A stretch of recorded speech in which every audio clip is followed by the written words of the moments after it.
හරි. සුබම සුබ දවසක් වේවා කියලා ප්‍රාර්ථනා කරනවා අපේ 2026 දේශපාලන විද්‍යාව කරන අපේ බැච් එකට.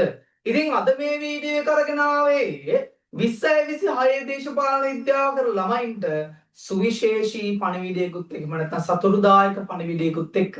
ඒ තමයි 20යි 26 අනුමාන. වීඩියෝ එකට යන්න කලින් විශේෂ දැනුවත් කිරීම් දෙකක් තියෙනවා. පළවෙනි එක තමයි අපේ එක්සෑම් එක දක්වාම අපේ දිශාන්දනජ්‍ය පොලිටිකල් සයන්ස් YouTube channel එක හරහා ලොකු වැඩපිළිවෙලක් ලංකාවේ සියලුම ළමයින්ට නොමිලේ පවත්වන්න සූදානම් කරලා තියෙනවා. විශේෂ සම්මන්ත්‍රණ, පේපර් සාකච්ඡාකට සම්මන්ත්‍රණ වගේ විශේෂ වැඩසටහන් රාශියක්. ඉතින් අපේ ළමයි ටික අනිවාර්යෙන්ම අපේ YouTube channel එක subscribe කරලා තියාගන්න දැන්ම. මොකද ලංකාවේ මේ තරම් වැඩ කරන කිසිම තැනක් ඇත්තේ නෑ නොමිල ළමයින්ට වැඩසටහන් කරන. ඒ වගේම තවත් වැඩසටහනක් තියෙනවා.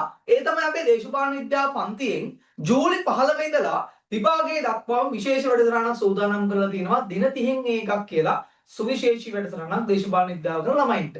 ඉතින් මේ වැඩසටහන කරා සම්පූර්ණ විෂය නිර්දේශයම දවස් 3ක් ඇතුළත සම්පූර්ණයෙන්ම ආවරණය කිරීම සිද්ධ වෙනවා. ඒ වගේම මේ දවස් 30 අතරතුර MCQ 1000ක් ඕගොල්ලන්ට කරවනවා පන්තිය ඇතුළේදීම. ඒ වගේම රචනා ප්‍රශ්න වැඩසටහනක් දෛනිකව දවස් 30 ෙදිම ක්‍රියාත්මක කරන විශේෂ එදාම පිළිතුරු ලබා දීමේ ක්‍රමවේදකුත් එක්ක. ඒ වගේම මේකේ ඩිවර්ෂන වැඩසටහනක්, ඒ වගේම හැම ළමයෙක්ටම විශේෂ අනුමාන ප්‍රශ්න පත්‍ර 10කුත් එක්ක පළාත් ප්‍රශ්න පත්‍ර 5කුත් ලියවලා සාකච්ඡා කිරීමේ වැඩසටහනක් අපේ දේශපාලන විද්‍යාව පන්තිය ඇතුළේදී ක්‍රියාත්මක වෙන්න සියලු කටයුතු මේ විදි සූදානම් කරලා ඉවරයි. ඉතින් සම්බන්ධ වෙන්න පුළුවන් අපේ ඕනම ළමයෙක්ට අපේ ගෲප් එකේ ඩිස්ක්‍රිප්ෂන් එකේ දාලා දෙනවා. සෝරි වීඩියෝ එකේ ඩිස්ක්‍රිප්ෂන් එකේ දාලා දෙනවා ගෲප් එක සම්බන්ධ විස්තර ටික. එහෙම නැත්නම් කමෙන්ට් බොක්ස් එකේ පළවෙනි කමෙන්ට් එක දාලා තියෙනවා.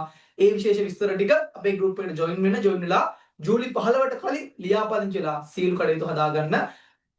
ගිය පාර මේ දින 30ට සම්බන්ධ වුණු කිසිම ළමයෙක්ට අභිසාමාර්ථ නැහැ. මේ පාරත් එහෙමයි. කිසිම ළමයෙක්ට ෆේල් වෙන්න දෙන්නේ නැහැ. වගකීම් සම්පූර්ණයෙන් බාර ගන්නවා. ලංකාවේ කිසිම තැනක මේ වගේ වැඩසටහනක් ක්‍රියාත්මක වෙන්නේ නැහැ. සම්බන්ධයෙන් වැඩ කරන්න පුළුවන් තරම් මහන්සි දෙන්න පුළුවන් ප්‍රමුසාරක දෙන්න. එහෙනම් අපි යමු අද දවසේ දේශපාලන විද්‍යාව 2026 අනුමානවලට. හරි. එතකොට මේ දෙන්නේ අපි මේ පාර එක්සෑම් එකට බලා ගන්න ඕන ක්වොලිටියට පිළිවෙලට වැඩ කරලා මේකට හරියට ඉගෙන ගන්න දේශපාලන විද්‍යාව ඇතුලේ පාඩම් කරගෙන යන්න ඕන විශේෂ මාතෘකා එහෙම නැත්නම් විශේෂ අනුමාන ටික මොනවද කියලා තමයි දැන් ඉතින් අපි කතා කරන්න යන්නේ.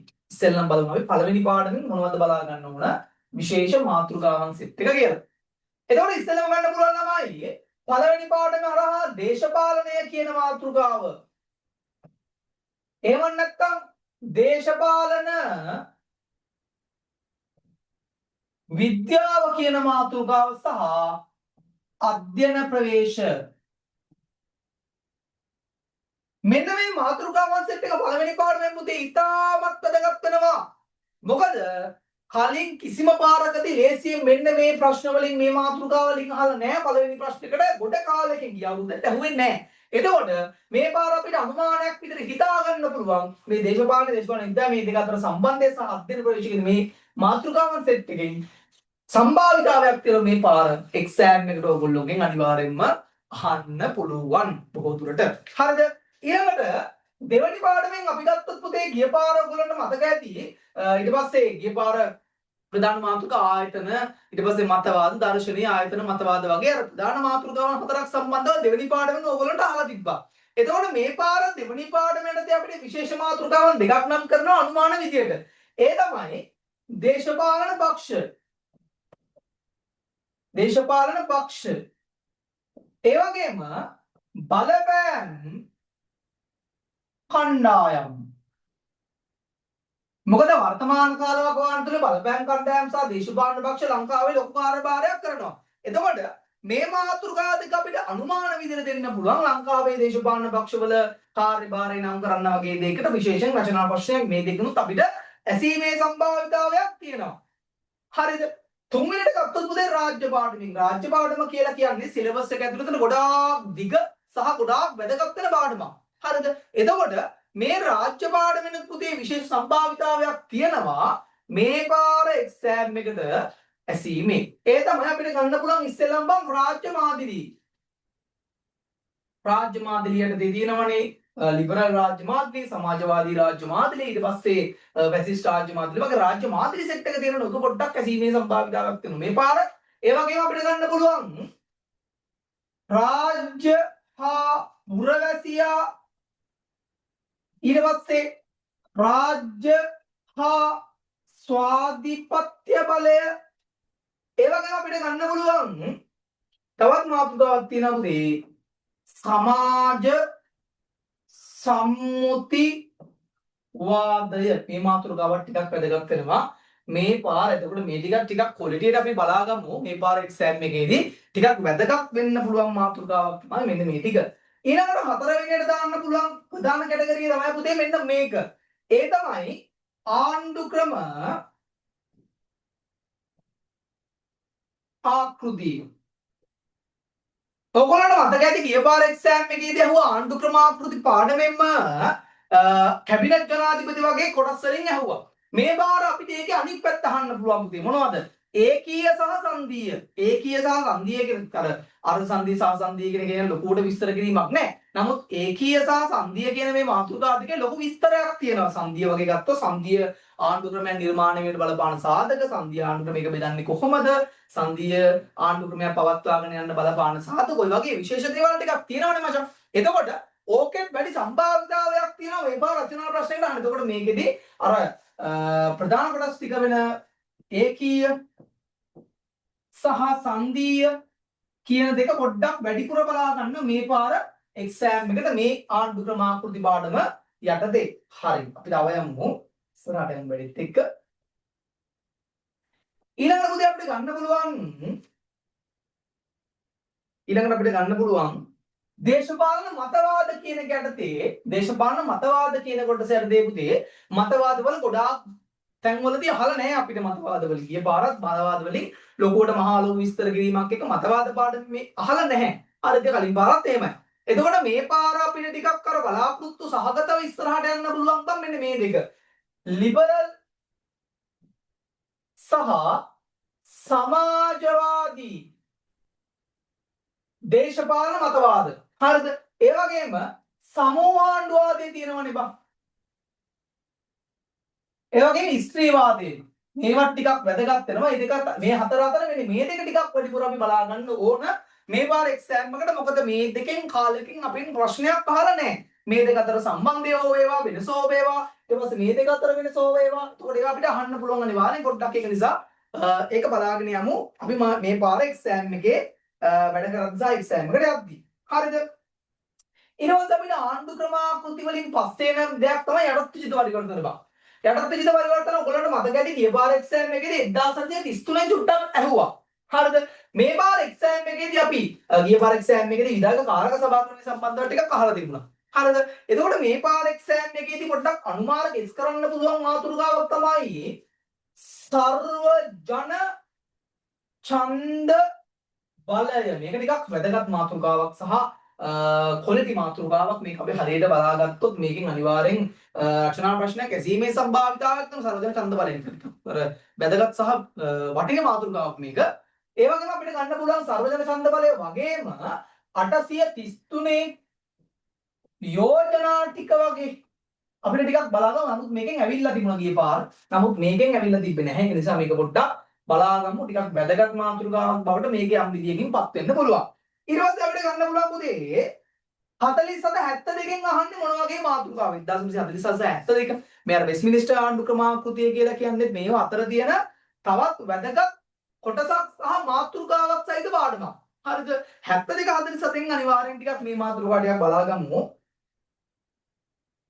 1947 72 මේක යනදී අපි බලාගමු මෙන්න මේ ටික රාජ්‍ය සේවය. ඔයගොල්ලෝ හැමෝම දන්නවා රාජ්‍ය සේවය කියන එක ඇරෙද්දී ගත්තොත් 47 රාජ්‍ය සේවය පට්ට ස්වාධීනයි. එම නැත්නම් එයාලට කොන්ද ගිලින් තියාගෙන වැඩ කිරීම සම්භාවිතාව ගොඩක් වැඩි. 72 රාජ්‍ය සේවය කියන එකේදී රාජ්‍ය සේවය කියන එක දේශපාලනීකරණය වීමක් සිද්ධ වෙනවා. හරි දෙන්සල් ටිකක් බලන්න සංසන්දනය කරනවා කියන ටිකක් එයි. ඊට පස්සේ අපිට ගන්න පුළුවන් 47 72 තව දෙයක් විදියට අධිකරණය. හරිද? අධිකරණයක් ටිකක් වැදගත් වෙනවා. අධිකරණය කියන එක ටික වැදගත් වෙනවා. මොකද අධිකරණයත් එහෙමයි. දේශපාලනීකරණය වුණා 72. ඒ වගේම අපිට ගන්න පුළුවන් තවත් මාතෘකාවක් විදියට වන් සෙනග් සභාව පිහිටුවීම හා අහෝසි කිරීම. සෙනග් සභාව පිහිටුවීම අහෝසි කිරීම කියලා කියන්නේ මේකේදී වැදගත් කතාවක්. හරිද? එතකොට ඔය වැදගත් කතාව මෙන්න මේක ඇතුලේ සෙනග් සභාව කියන එක ගෙනාව හේතුව ගෙනාවේ ඇයි? සහ මේ සෙනග් සභාව කියන එක අහෝසි කරන්න බලපා ප්‍රධාන හේතු සම්බන්ධව අපිට කතා කරන්න පුළුවන් වෙනවා. හරිද? ඊට පස්සේ අපිට ගන්න පුළුවන් තවත් කතාවක් විදිහට මේ මූලික අයිතිවාසිකම්. මූලික අයිතිවාසිකම්. හරිද? මූලික අයිතිවාසිකම් සහ අපිට ගන්න පුළුවන් තවත් දෙයක් විදිහට 1972 ජනාධිපතිවරයා. මෙයාන පොඩි කෙටි ප්‍රශ්නයක් විදිහට සමහරට අහන්න පුළුවන්. මම එච්චර ලොකුවට ගන්න දෙයක් නැහැ. මොකද මේක 47 අබ්‍රාණ්ඩුකාරයාගේ නම වෙනස් වෙනානේ 72 ජනාධිපති ආව. එතකොට ඒකත් අපි චුට්ටක් බලාගෙන පොඩි කෙටි මාතෘකාවට හෝ ඒවා අහන්න පුළුවන්. මේ සතු බලතල මොනවද කියලා පොඩි විස්තර කිරීමක් කරන්න කියලා පොඩි සම්භාවිතාවයක් කරනවා. නමුත් අර මේ ටික ටිකක් අපි වැඩිපුර බලාගෙන යමු. හරිද? එතකොට මේක අන්තම් බලාගෙන යමු. හරිද? හරි. රිසල්ට් එක දෙකේ ඔය ටික තමයි.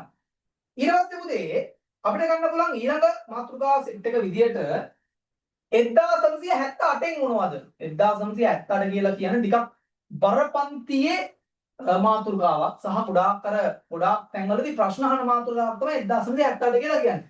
අපි දැන් බලමු 78න් මොනවද අහන්න පුළුවන් ප්‍රධාන විශේෂ සුවිශේෂී මාතෘකා ටික මොනවද කියලා. ඉතින් අපිට ගන්න පුළුවන්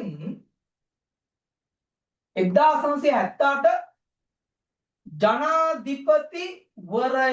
ජනාධිපතිවරයා කියලා කියන්නේ 78 පළවෙනි බලවත් පුද්ගලයා. එතකොට මෙයාගේ පත් කිරීම ඊට පස්සේ ඉවත් කිරීම ඊට පස්සේ මෙයා ගියාට පස්සේ පුරප්පාඩු පිරවීම ඕක ටිකක් බරපතල මාතෘකා ටිකක් සහ පොලිටියට බලා ගන්න පුළුවන් මාතෘකා ටිකක්. ඒක නිසා අනිවාර්යෙන්ම ඒ ටික අපි බලාගෙන යමු. ඊට පස්සේ පුතේ අපිට ගන්න පුළුවන් මෙතනින් පස්සේ 1978 අධිකරණය 78 අධිකරණය කියලා කියන තවත් වැදගත් මාතෘකාවක්. මොකද මෙතනදී අපිට ගන්න පුළුවන් අධිකරණයේ ව්‍යුහයේ ශ්‍රේෂ්ඨාධිකරණ ඊට පස්සේ අධිකරණ සතු බලතල වගේ ප්‍රධාන මාතෘකා ටික අපිට මෙතනදී කතා කරන්න පුළුවන් 78 අධිකරණය කියන යටතේ. එතකොට ඒක ටිකක් වැදගත් ශ්‍රේෂ්ඨාධිකරණයේ ලොකු මාතෘකානේ විහිදුණු මාතෘකාවන්නේ. ඒක නිසා ඒක ටිකක් අපි බලා ගමු. ඊට පස්සේ අපිට ගමු මූලික අයිතිවාසිකම්. 78 ආණ්ඩු කමිටුවට කතා කරන තවත් විශේෂ මාතෘකාවක් තමයි මූලික අයිතිවාසිකම් කියලා කියන්නේ. එතකොට මේ මූලික අයිතිවාසිකම් කියන මාතෘකාව තුළදී මිනිස්සුන්ට වෙනුවෙන් දීපු අයිතිවාසිකම් ගැන තමයි කතා කරන්නේ. එතකොට මේක ටිකක් ලොකු මාතෘකාවක් නිසා අපිට මේක රචනා ප්‍රශ්නයකට විශේෂ අනුමානයක් විදිහට පාවිච්චි කරන්න පුළුවන්. ඒ වගේම අපිට තවත් එකක් විදිහට අපිට බලා ගන්න පුළුවන් පුතේ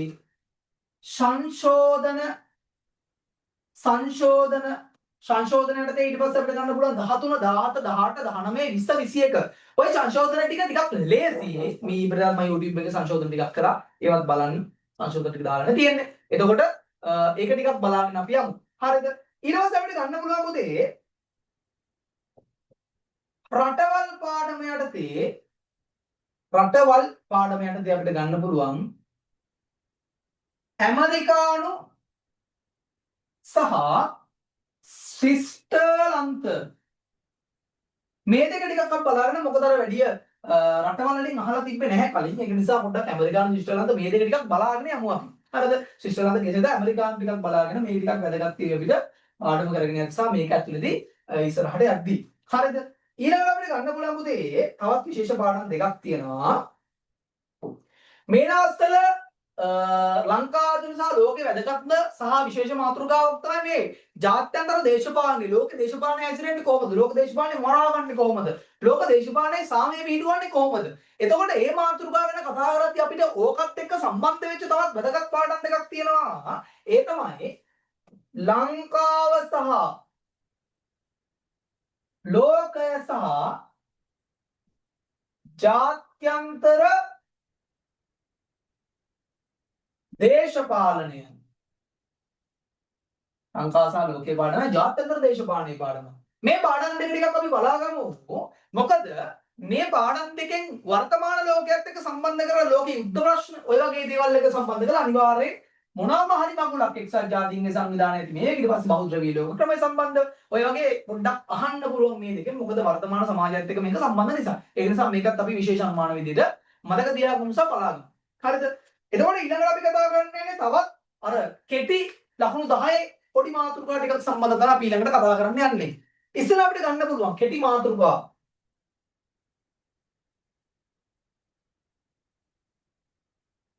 මේ කෙටි මාතෘකාව විතර අපිට ගන්න පුළුවන් මොකද ඉස්සෙල්ලාම මෙන්න මේක.